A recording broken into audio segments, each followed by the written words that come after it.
بسم اللہ الرحمن الرحیم۔ السلام علیکم معزز ناظرین انفامور۔ ایک سچی داستان۔ حالات جیسے بھی ہوں ہمت نہیں ہارتے۔ چھوٹی چھوٹی باتوں پر خودکشی کا سوچنے والے ایک بار یہ لازمی سنیں۔ پچھلے دنوں ہماری ایک کلیگ کی ترقی ہوئی تو انہیں مبارکباد دینے ان کے آفس گیا۔ مبارکباد دیتے ہوئے میں نے کہا کہ آپ بہت خوش قسمت ہیں کہ اتنی کم عمر میں اس عہدے پر پہنچ گئی ہیں۔ کہنے لگی کہ میں بہت سخت وقت دیکھا ہے لیکن کبھی ہمت نہیں ہاری۔ یہ اللہ کا خاص کرم ہے کہ مسلسل محنت اور ہمت نہ ہارنے سے ہی سب کچھ ملا ہے۔ میں BSA میں تھی کہ والدہ کا انتقال ہو گیا۔ والد صاحب نے دوسری شادی کر لی۔ چند ہفتے سب ٹھیک چلا مگر پھر ستیلی ماں نے اپنا ستیلا پن دکھانا شروع کیا۔ ہم صرف 2 بہن بھائی تھے۔ بھائی مجھ سے بڑا تھا جسے والد صاحب نے پاکستان سے باہر پڑھنے کے لیے بھجوا دیا۔ ستیلی ماں گھر کے سارے کام مجھ سے کرواتی تھی۔ والد صاحب کو یہ کہہ کر مطمئن کر دیتی تھی کہ اسے گھرداری سکھا رہی ہوں، ورنہ اگلے گھر جا کر یہی گلہ آئے گا کہ ستیلی تھی اس لیے کچھ نہیں سکھایا۔ صبح جلدی اٹھ کر سب کے لیے ناشتہ بناتی تھی اور پھر گھر کی صفائی کر کے یونیورسٹی جاتی تھی۔ پھر یونیورسٹی سے واپس آتے ہی سب کے لیے کھانا بنانا، برتن دھونا، کپڑے دھونا وغیرہ سب کچھ کرتے رات کے 10-11 بج جاتے تھے۔ یہ روز کا معمول تھا۔ ہمارے والد صاحب کا اچھا بزنس تھا مگر ستیلی ماں کے کہنے پر اب مجھے جیب خرچ بہت کم ملتا تھا۔ اتنا کم کہ میں نے والد صاحب سے کہنا ہی چھوڑ دیا۔ محلے کے بچوں کو شام کو ٹیوشن پڑھانا شروع کیا تاکہ اپنا جیب خرچ بنا سکوں، جس سے گھر کے کام مزید رات کو دیر سے ختم ہوتے تھے۔ لیکن اس کا نقصان یہ ہوا کہ یونیورسٹی کی سیمسٹر کی فیس کی باری آئی تو ستیلی ماں نے والد صاحب کو کہہ دیا کہ اب یہ خود اتنا کماتی ہے، اپنی فیس خود دے سکتی ہے، جس کے بعد مجھے مزید زیادہ محنت کرنی پڑی تاکہ اپنی فیس بھی خود جمع کر سکوں۔ زیادہ پیسوں کے لیے ایک جگہ ہوم ٹیوشن پڑھانا شروع کی تو ان بچوں کے والد نے تنگ کرنا شروع کر دیا۔ مجبوراً چھوڑنا پڑی۔ بہنوں کو بھائی کا بڑا سہارا ہوتا ہے لیکن بھائی اپنی عیاشیوں میں مصروف تھا۔ میں جتنی بھی کوشش کرتی تھی مگر وہ میری بات اول تو سنتا ہی نہیں تھا۔ کبھی سن بھی لیتا تھا تو ایک ہی بات ہوتی تھی کہ تم عورتوں کی لڑائیاں کبھی ختم نہیں ہوں گی۔ والد صاحب کا سہارا تھا تو وہ ستیلی ماں نے چھین لیا تھا۔ میری ڈگری ہوتے ہی ستیلی ماں نے اپنے کسی رشتہ دار کے ساتھ میرے رشتے کے لیے والد صاحب کے کان بھرنے شروع کر دیے۔ وہ نشئی سا تھا، واجبی سی تعلیم، محلے میں ہی دکان چلاتا تھا، عمر میں بھی مجھ سے کافی بڑا تھا۔ میں نے انکار کیا تو ستیلی ماں نے کہنا شروع کیا کہ یونیورسٹی میں ہی اس کا کسی کے ساتھ چکر ہوگا، اسی لیے نہیں مان رہی۔ اب تو میرے دل میں آتا تھا کہ اچھا تھا کہ کوئی ہوتا جس سے شادی کر کے اس جہنم سے نکل سکتی۔ بڑی مشکل سے MPhil کی اجازت ملی۔ اپنے اخراجات تو پہلے ہی خود پورے کر رہی تھی لیکن MPhil کی فیس زیادہ تھی، اس لیے والد صاحب سے بہرحال کچھ نہ کچھ سپورٹ ضروری تھی۔ ان کی اچھی مالی حیثیت کی وجہ سے مجھے کوئی اسکالرشپ بھی نہیں مل سکتا تھا۔ مشکل سے MPhil میں داخلے کی اجازت مل ہی گئی۔ MPhil کے پورا ہونے کے قریب ایک کلاس فیلو نے پرپوز کیا۔ میں کسی سہارے کی تلاش میں تھی، اسی لیے اسے فوراً کہا کہ رشتہ بھیجو۔ رشتہ آنے پر ستیلی ماں نے طوفان کھڑا کر دیا۔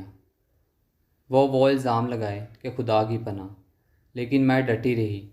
کلاس میں وہ لڑکا کافی اچھا تھا، شکل و صورت اور اخلاق بھی مناسب تھا۔ والد صاحب نے لڑکے کا گھر بار نہ دیکھا، بس ایسے ہی ناراض ہو کر ہاں کر دی اور کہہ دیا کہ شادی کر کے جاؤ اور واپس کبھی اس گھر میں نہ آنا۔ شادی بغیر کسی جہیز کے سادگی سے ہوئی۔ جہیز نہ لانے کی وجہ سے لڑکے کی ماں اور بہنوں نے چند دنوں میں ہی طعنے دینے شروع کر دیے۔ میں ایک جہنم سے نکل کر دوسرے میں آ گئی تھی۔ شادی سے قبل اس نے کوئی وعدے تو نہیں کیے تھے مگر مجھے اتنا تھا کہ وہ مجھے پیار اور عزت دے گا۔ وہ بھی نہ ملے، کچھ دنوں بعد باتوں سے جسمانی اذیت تک پہنچ گئی۔ میں نے جاب کی بات کی تو فوراً سے مان گئے۔ اچھی جاب مل جانے سے گھر میں کچھ دن سب اچھا رہا لیکن کچھ مہینوں بعد پھر سے وہی حالات۔ شاید انہیں اس بات نے شعر بنا دیا تھا کہ اس کا آگے پیچھے تو کوئی ہے نہیں۔ باپ ستیلی ماں کا ہو چکا تھا اور گھر سے آنے سے منع کر چکا تھا۔ بھائی نے باہر سے ہی کسی میم سے شادی کر لی تھی اور اسے بہن کا کچھ یاد ہی نہیں تھا۔ جن لڑکیوں کا میکا نہ ہو وہ کٹی پتنگی مانند ہوتی ہیں۔ مجھے تنخواہ ملتے ہی شوہر ساری لے لیتا تھا۔ گھر میں ساس کی مرضی چلتی تھی۔ مجھے جاب سے واپس گھر کے سارے کام بھی کرنے ہوتے تھے۔ اس کے باوجود بھی تانے اور مار کٹائی ہاتھ آتی تھی۔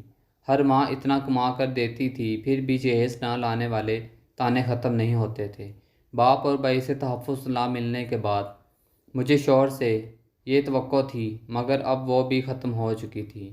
شوہر سے کئی بار بات کی، اسے سب بتایا، مگر اسے صرف یہ تھا کہ میرا میکا تو ہے نہیں تو کہاں جاؤں گی۔ جب سب کچھ برداشت سے باہر ہو گیا تو میں نے خلا کے لیے کیس دائر کر دیا۔ جب تک خلا کا کیس چلتا رہا، شوہر کے گھر ہی رہی، اسے کہتی رہی کہ آپ ابھی حالات کو بہتر کر لو تو میں خلا کا کیس واپس لے لوں گی، مگر اسے تھا کہ میں خلا نہیں لوں گی، بلکہ صرف اسے بلیک میل کرنے کے لیے یہ سب کر رہی ہوں۔ مجبوراً خلا لے لی۔ خلا لے کر والد صاحب کے پاس پہنچی تو ستیلی ماں نے گھر میں ہی داخل نہ ہونے دیا۔ والد صاحب کو کال کرتی رہی، مگر وہ اٹینڈ نہیں کر رہے تھے۔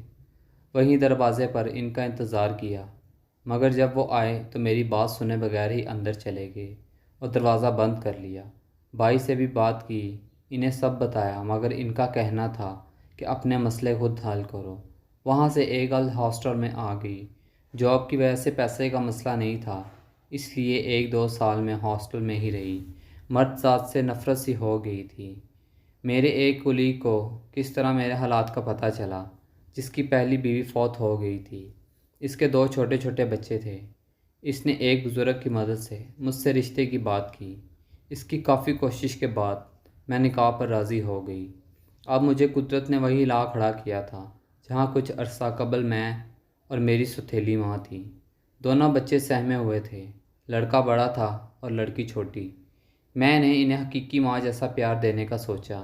میرے جو بچے کبھی کبھی آپ کے بچوں کے ساتھ یونیورسٹی کے گراؤنڈ میں کھیلتے ہیں، وہ میرے شوہر کی پہلی بیوی سے ہیں۔ بچوں کو ایسا پیار دیا کہ شاید ہی کسی کو معلوم ہو کہ میرے سگے بچے ہیں یا ستیلے۔